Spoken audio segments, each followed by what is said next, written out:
Dans le cadre de nos corrigés des séries d'exercices d'algèbre, voici l'exercice numéro 5 de la 4e série. C'est la vidéo numéro 24.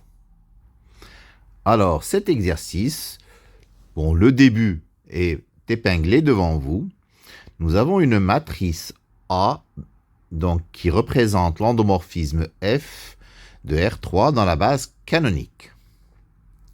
Cette matrice en ligne, c'est moins 7, 0, 6, moins 8, 1, 6 et moins 12, 0, 10.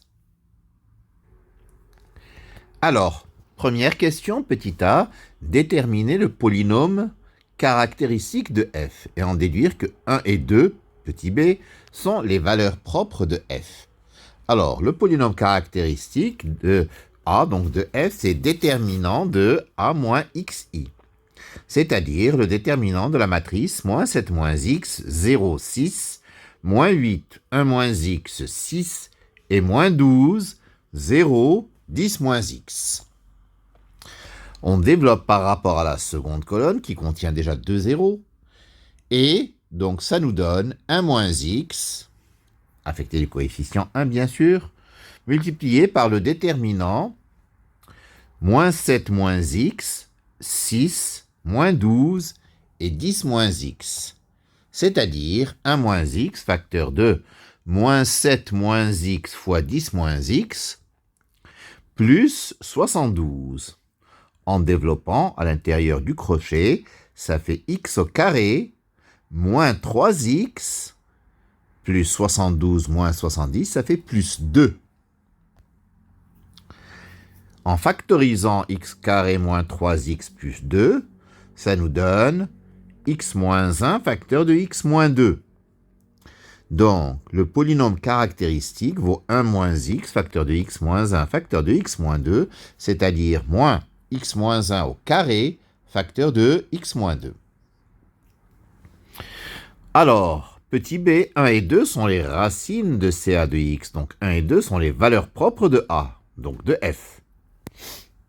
Alors, deuxième question, déterminer les sous-espaces propres de f et leurs dimensions et en déduire que f est diagonalisable. Cherchons les sous-espaces propres de f. Donc, nous allons chercher le sous-espace propre de A associé à la valeur propre 1. Donc, résoudre le système AX égale X. AX égale X, ça fait moins 7X plus 6Z égale X,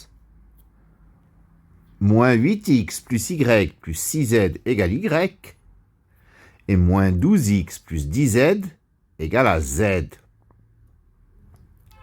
C'est-à-dire, en ramenant les termes de droite à gauche et en simplifiant, nous trouvons 3 fois la même équation qui est moins 4x plus 3z égale à 0. C'est-à-dire z égale 4 tiers de x. Ainsi, x, y, z, c'est x, y et 4 tiers de x. C'est-à-dire x facteur de 1, 0, 4 tiers, plus y facteur de 0, 1, 0. Donc, le sous-espace propre de f associé à la valeur propre 1, c'est vect de 1, 0, 4 tiers, 0, 1, 0. La dimension de ce sous-espace propre est donc 2. Cherchons à présent le sous-espace propre de A associé à la valeur propre 2. Nous avons donc à résoudre moins 7x plus 6z égale 2x, moins 8x plus y plus 6z égale 2y, moins 12x plus 10z égale 2z. C'est-à-dire moins 9x plus 6z égale à 0, moins 8x moins y plus 6z égale à 0, et moins 12x plus 8z égale à 0.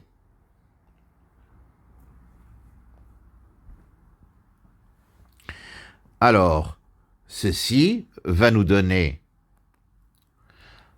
donc moins 9x plus 6z égale à 0. Si je simplifie, ça nous donne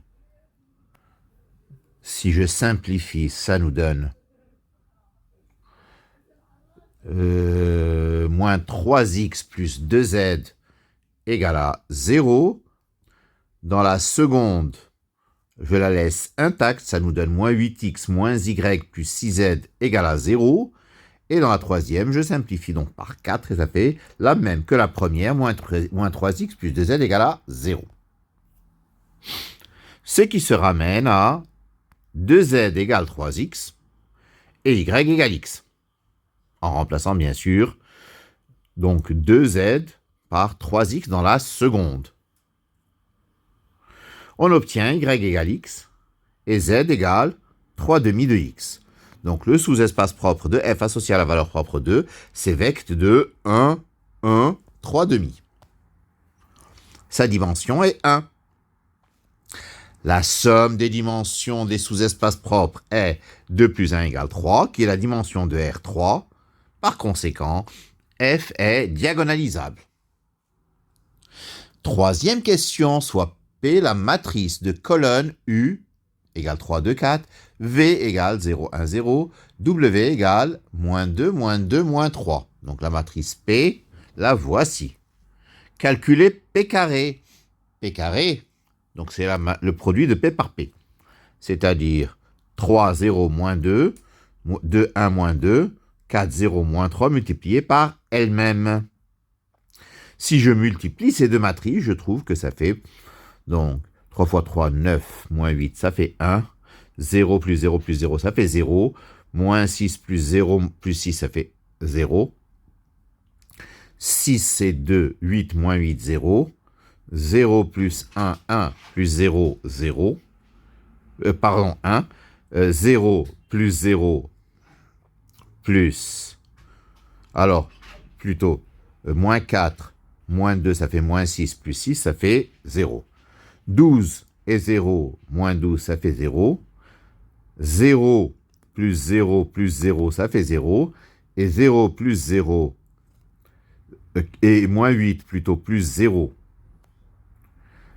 plus 9, ça fait donc 1. P carré égale I.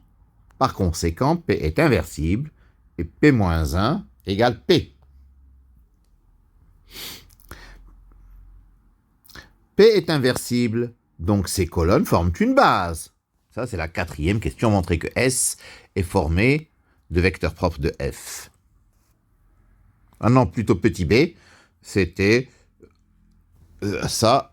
Donc, il y a une petite erreur à ce stade-là. Le 4, il est là, et ça, c'est le petit b.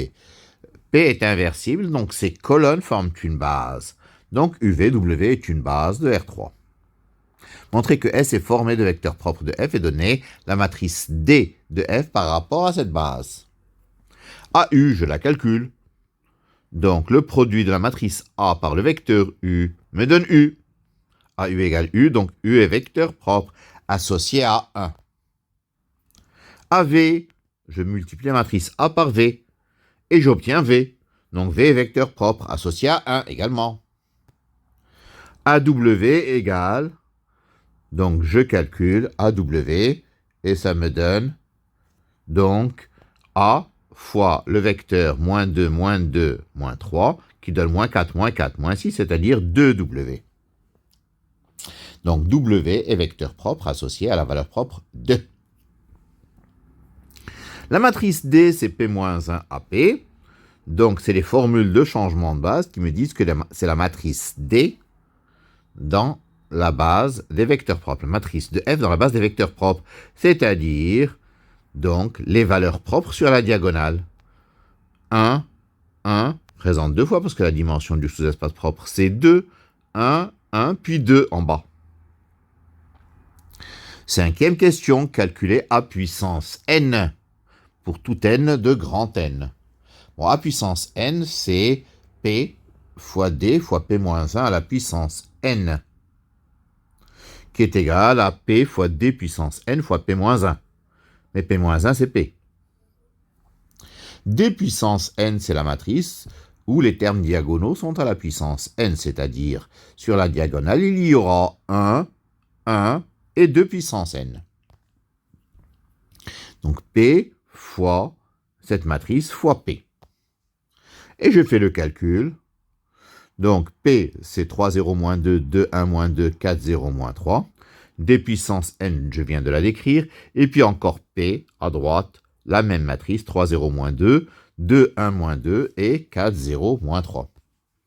Je fais le calcul, j'obtiens entre les deux premières matrices 3, 0, moins 2 fois 2 puissance n, 2, 1 et moins 2 fois 2 puissance n, 4, 0 et moins 3 fois 2 puissance n, que je multiplie par la matrice P à droite.